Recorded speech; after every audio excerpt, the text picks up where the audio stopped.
Amen. Praise the Lord. So this morning, amen, ito po ang message ni Lord sa ating lahat. Amen. Praise God. I will just adjust this. Amen. When the time is right. Amen. Praise God. Hallelujah. Yun po ang mensahe po ng ating Panginoon sa bawat isa sa atin sa umagang ito. Amen. Praise God. I cannot see. Amen. Praise God. So ang ating pong message for today, God wants to encourage us. Amen. This morning, mga magulang at kapatid. Amen. Isa-isa po sa mga promises niya that is found in Isaiah chapter 60 verse 22. Amen. Kindly open your Bible. Amen.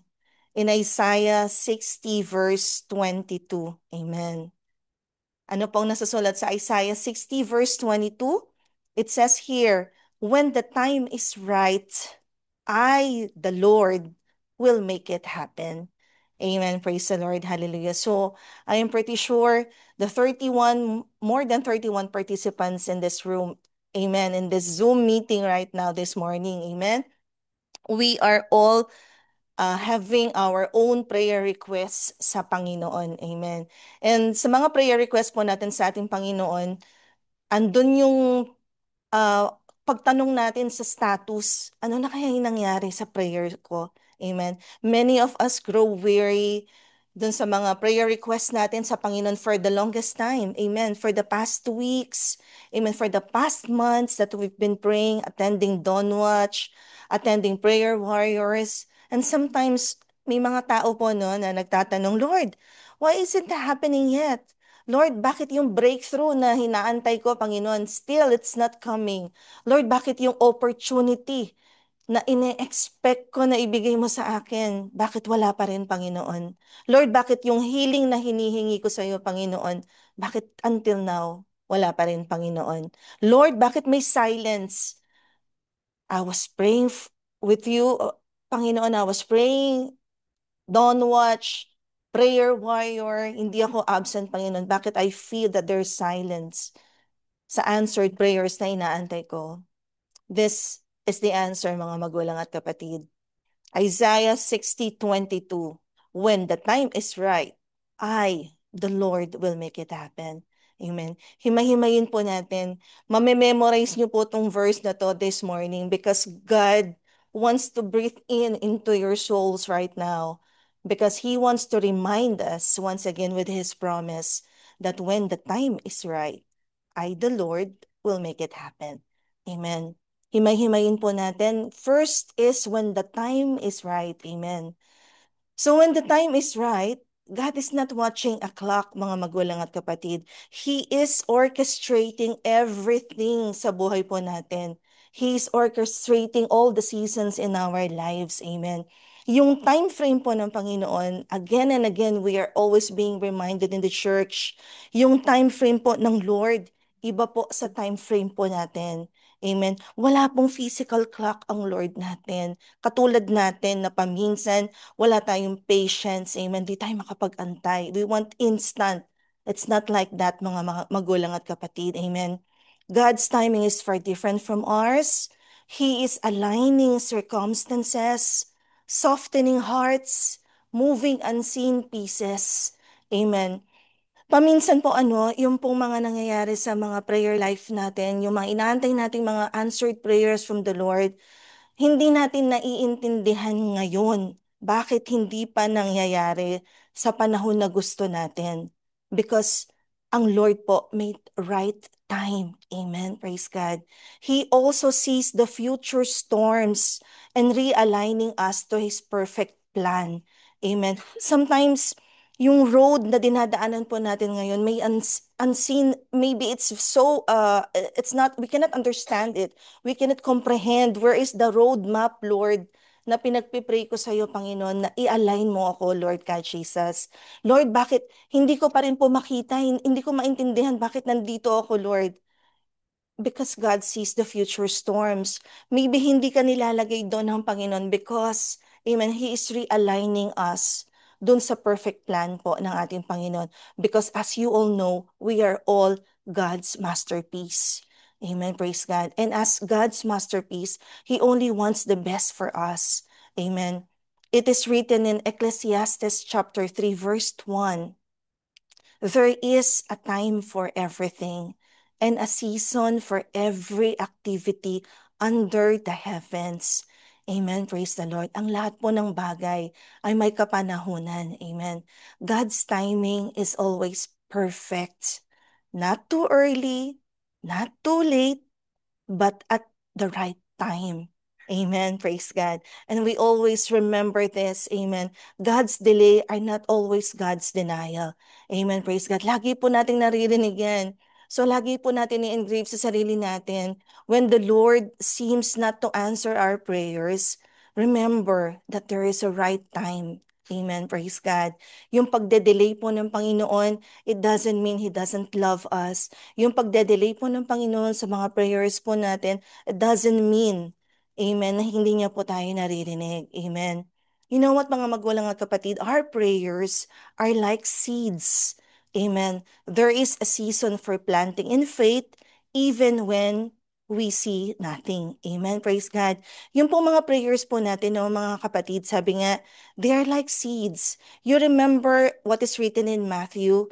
Kahit na daw a mustard of seed lang yung faith po natin sa ating Panginoon, it can move mountain. Amen. Praise God. So right at this morning, amen, right at this point in time, mga magulang at kapatid, let us plant seeds of faith. Amen. Praise God.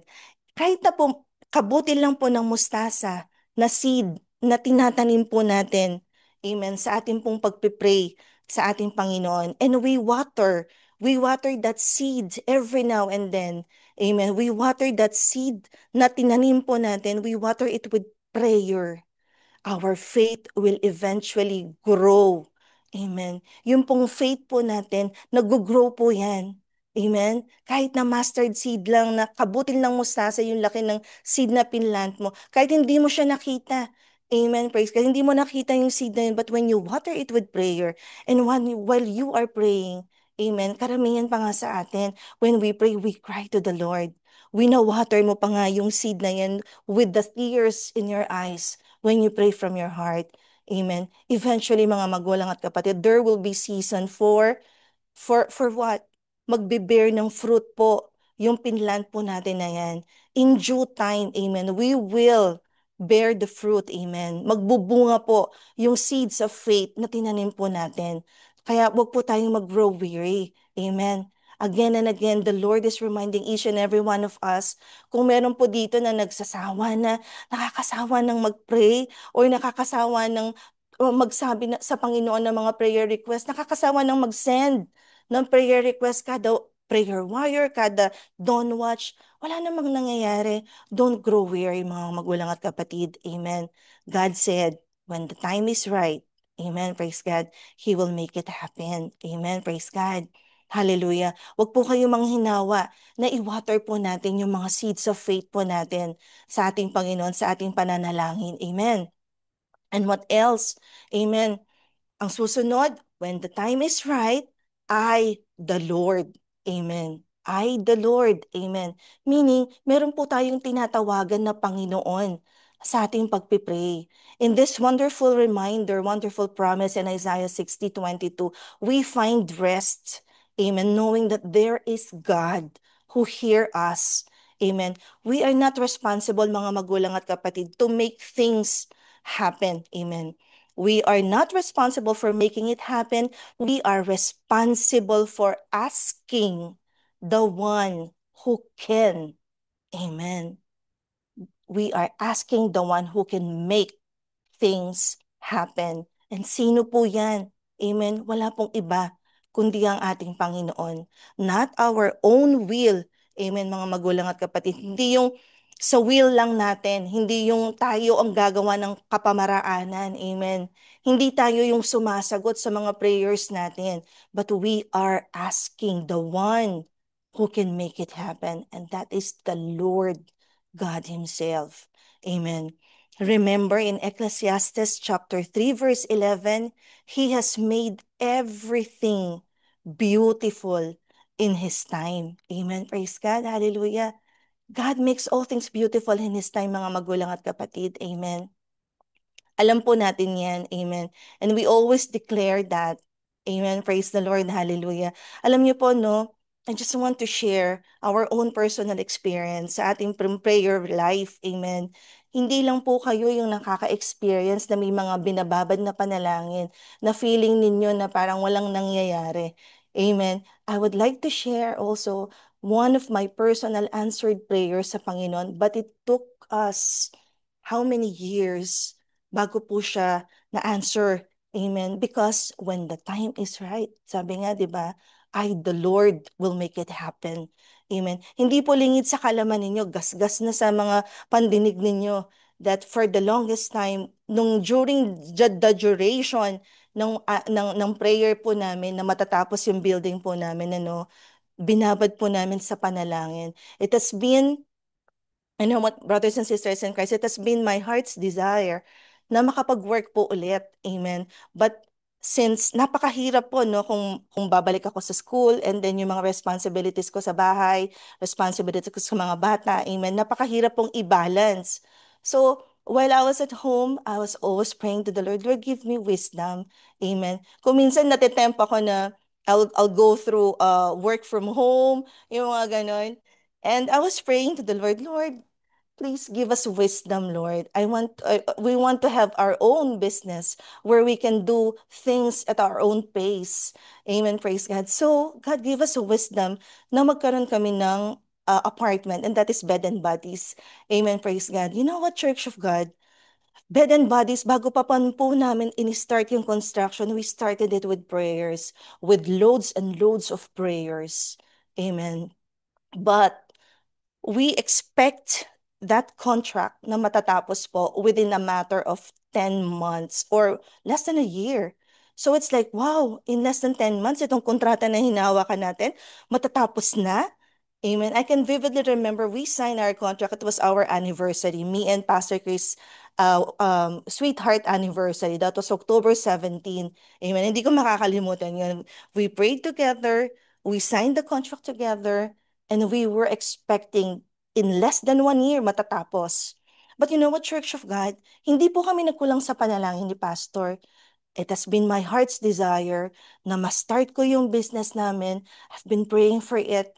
But, you know what, Church of God, along the way, napakadami pong naging mga pagsubok.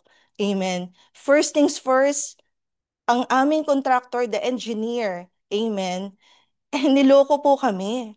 Amen. Hindi po lingid sa inyong kaalaman.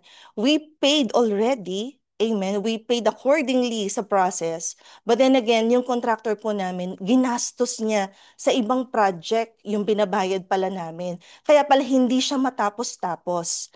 And you know what? Yung 1 year na ine-expect po namin na matatapos yung pinagpipray po namin, natapos po siya. To sum it up, natapos siya almost 3 years bago siya natapos. Ganun na lang po yung mga heartbreaks po namin. Ganun na lang yung, ganun na lang yung disappointment po namin. Amen. But we never stop praying. Because sabi nga, di ba, when that time is right, the Lord, will make it happen. And now, going back, mga magulang at kapatid, now I finally realize, I realize that the Lord is still good. Amen. Doon sa process po ng waiting po namin, the process of waiting is there, the heartbreaks are there, but during the process, tinuturuan pala kami ng Panginoon. During that process, mga heartbreaks namin, God is softening our hearts. Why? Because we have the right na isupo namin yung engineer eh. Pastor Chris talagang sabi niya, kailangan na natin ano yan, isu na natin, idemanda na natin, matatanggalan yun ng lisensya, ganyan-ganyan. But then again, you know what? During that process, God taught us to have a forgiving heart.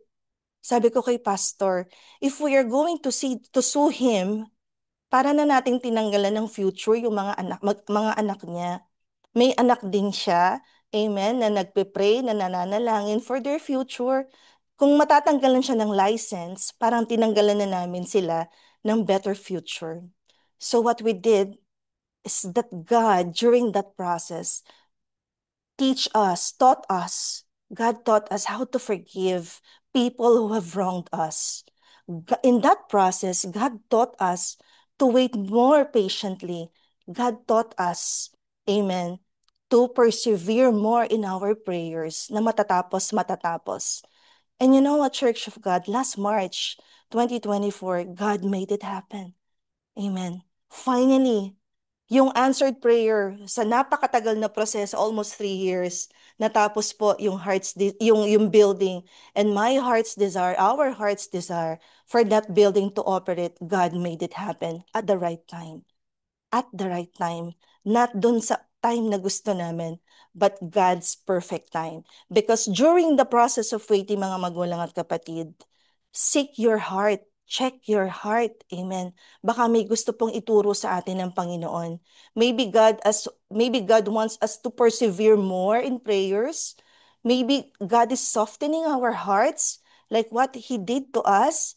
God taught us to forgive. Amen. Praise God. Nirelease po namin yung tao who wronged us. The engineer who wronged us, we released him. Amen. Hindi na kami nag-file ng demanda, hindi kami nag-demand ng danyos, ng perwisyo. Amen. Because in a matter of 3 years, amen, kung i-compute namin yung mga damage na na-cause niya, it's wow. Dapat pala every day dun sa hindi niya natapos yung contract, we can file like 5,000 a day damage. So, i-compute mo yun sa 3 years. Napakalaki po nun. But we just gave it to the Lord. Amen. And we just learned that in His perfect time, in God's perfect time, amen, He will make it happen. And now, amen, binibear na po namin yung seeds of faith, yung prayers po namin, nagbe-bear na ng fruit. Amen. Yung answered prayer na binigay po ng ating Panginoon. And right now, yun po yung gusto kong i-share sa inyo. When the right time is come, amen, when the time is right, the Lord will make it happen. Amen. Praise God. Hallelujah. And one more thing, amen. God will make it happen. God will bring to pass in a way that is undeniably He is doing. Remember Isaiah 43:19, mga magulang at kapatid. He is our waymaker. Amen. Ang sabi po sa Isaiah 43:19, I've shared this reminder sa isang Bible, as isang prayer warrior natin. See, I am doing a new thing. Now it springs up. Do you not perceive it? I am making a way in the wilderness and streams in the wasteland. Amen. When we feel na parang walang nangyayari, when we feel that there is tagtuyo na sa buhay po natin, ano? When we feel that our is being wasted already, amen. Remember Isaiah 43:19. God can make it happen, mga magwalang at kapatid, because God is our way maker.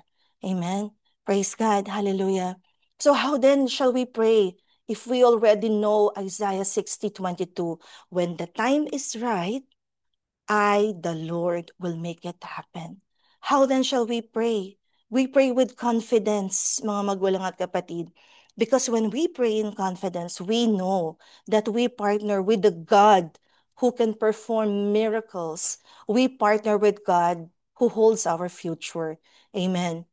Pangalawa, how we should pray. We pray with persistence. We were reminded by this persistent prayer last Monday. Amen. Praise God, na share po ng ating pastor. The right time. Amen. The right time is a reason to pray more. More, not less. Amen. Huwag nating hayaan, amen, na mapagod po tayo na tumawag sa ating Panginoon. Constant lang po, maging persistent po tayo sa Panginoon. Push, pray until something happen, mga magulang at kapatid. Amen. Huwag po tayong manghinawa. When the time is right, God will make it happen. Amen. And we also pray with expectation. Amen. Look for the new thing. Amen. He's already doing it.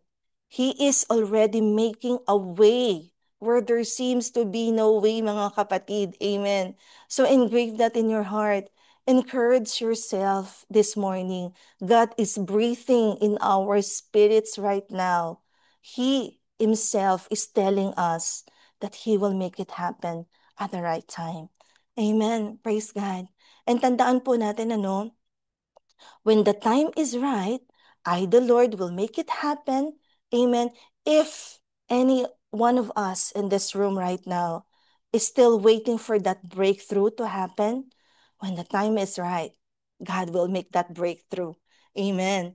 Brother Jerry, amen. Sister Chanda, who is may iniindang sakit ngayon, amen. Sister Gwen, if you have any issues in your health, when the time is right, God will make the healing happen.